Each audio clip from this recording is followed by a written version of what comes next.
It was Tuesday. The sun was just setting when I called. I had a Comcast bill that was completely wrong. It was for a premium package for TV, home phone, and internet. I only use the internet, so I was, to put it mildly, beyond pissed. $200 for services I don't even use. I didn't even have a TV box, and I don't own a home phone. I looked at the number on the bill. This shit happens so often, I should put these pricks on speed dial. I pull out my cell phone and dial the number, and proceed to sit on hold. So, I put it on speaker, and start looking for something to watch on Netflix. Just as I find a documentary on how Australia is a terrifying place and no one should live there, I heard a voice. Thank you for calling Comcast. My name is Veronica. How can I help you this evening? I paused my show, and stared at my phone. That voice, her voice, it was... I can't describe it. It was breathtaking. A cool breeze in the fall. I was mesmerized, unsure if I heard an angel or not. Hello? You there? I quickly snapped out of my trance. Yes, sorry. I scrambled off my couch to get my phone. I turned off the speakerphone and put it to my ear. Hi. Hi. Idiot. Real smooth. Hi, my name is Veronica. What can I help you with? She said, a little exhaustion and annoyance creeping in. But her voice, like silk on a painted glass mirror, I was enthralled. Yeah, I have a problem with my bill, I managed to say. Alright, we can help with that. What's your name, sir? John. John Steven Schmidt, I said, trying to not stumble over my words. Is that S-T-E-A or E? She asked, confirming my annoyingly complicated last name. E-E. My parents decided to make life complicated and combine last names. She giggled. I nearly melted. The cutest little giggle I have ever heard in my life. Like ice cream to my ears. Alright, Mr. Steven Schmidt. Please, call me Johnny, I said, trying to come off cooler than I probably sounded. Okay, Johnny, what's the problem with the bill? Oh, right, this is a complaint call, not a social call to heaven.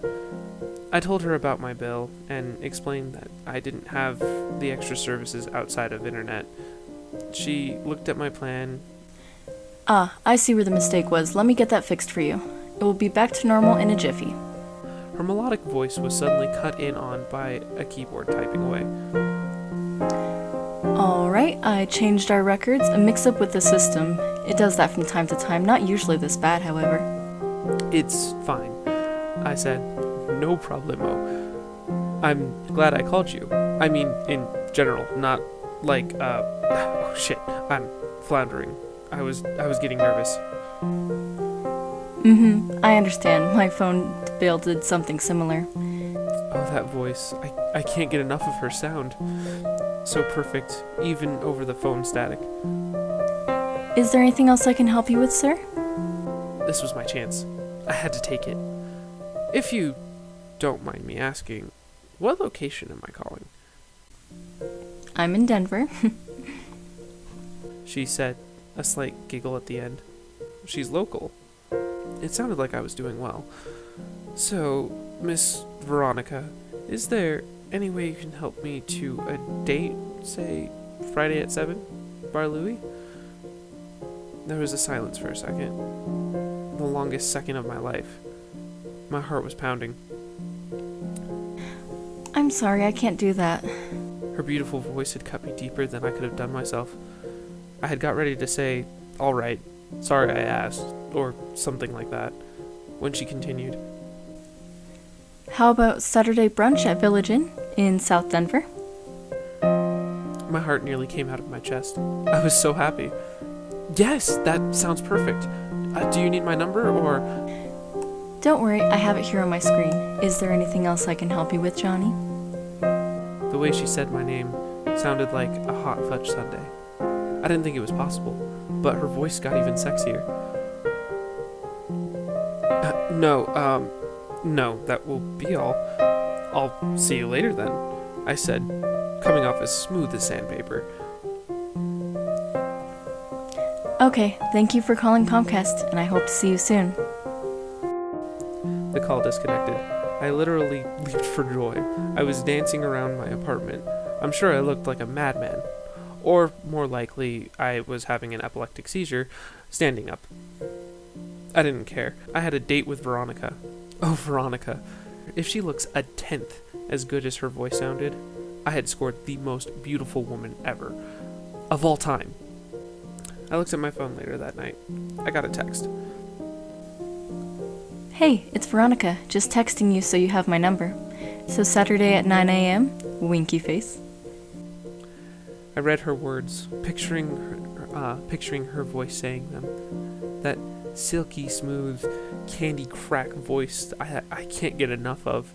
I texted back, Yes, I'm looking forward to it. Stunner shades. I set my calendar, my alarm, everything. I was not going to miss this for the world. I needed this girl. I needed that voice in my life. Saturday came. I put on a decent outfit. Casual, but not lazy. Trimmed my goatee and slicked my hair back. We had texted back and forth, getting to know each other a little bit more. Veronica Bailey was 23, loved movies and books, dabbled in video games a bit, nothing crazy. Originally from Houston, and loved flowers. So, before I left, I grabbed the flowers that I had bought the night before. I got into my barely functioning car, bargained with it to get it to start. If you start and don't break down today, I promise not to put a sledgehammer to you. It started with a bit of protest, and I headed out. And then I hit traffic. Stupid. How could I have forgotten to check for traffic? Ugh.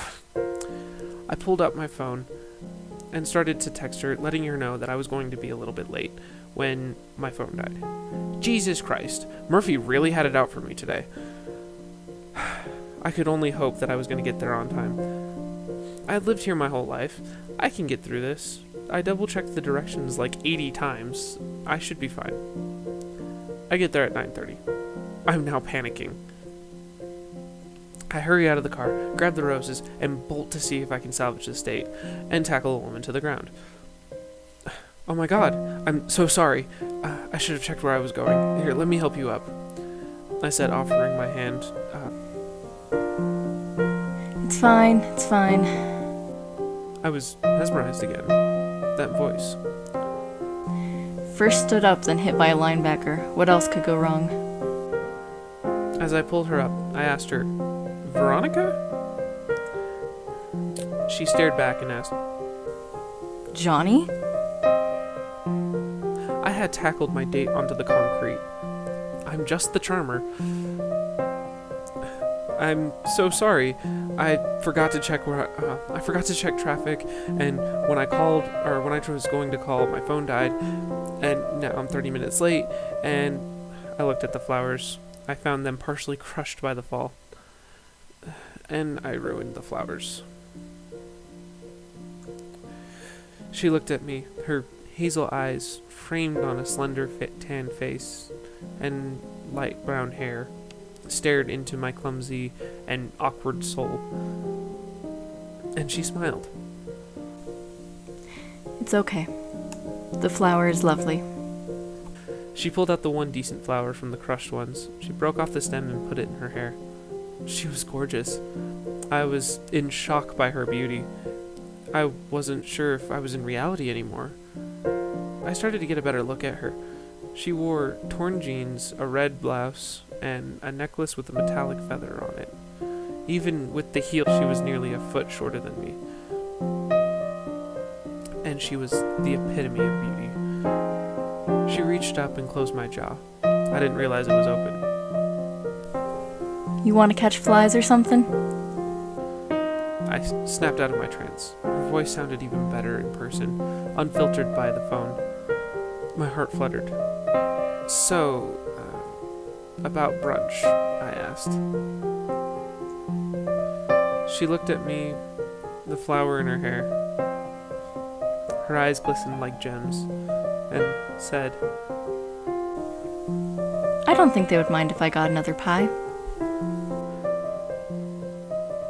and took my hand and led me inside. My heart felt like it was going to burst. This felt like this was the start of something remarkable.